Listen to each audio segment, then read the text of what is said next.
Nothing can be more frustrating when you sit down to watch one of your favorite programs on the DirecTV streaming app and you run into issues streaming it. Well, in today's tech video, I'm going to show you how to fix the DirecTV streaming app if it isn't working on your Samsung Smart TV.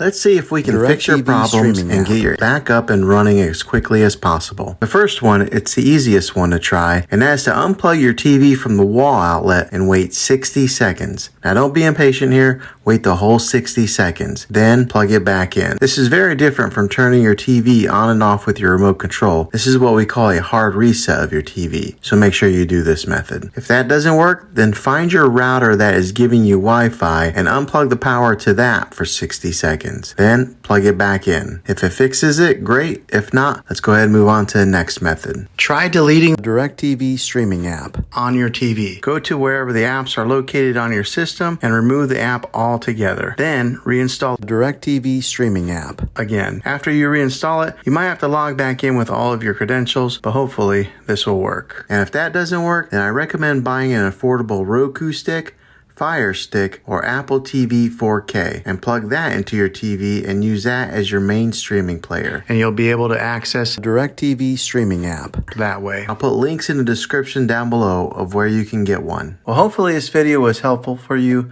If it was, go ahead and click a thumbs up on it. Go ahead and subscribe to my channel. I make tech videos all the time, and I would love to have you back in the next one. Take care.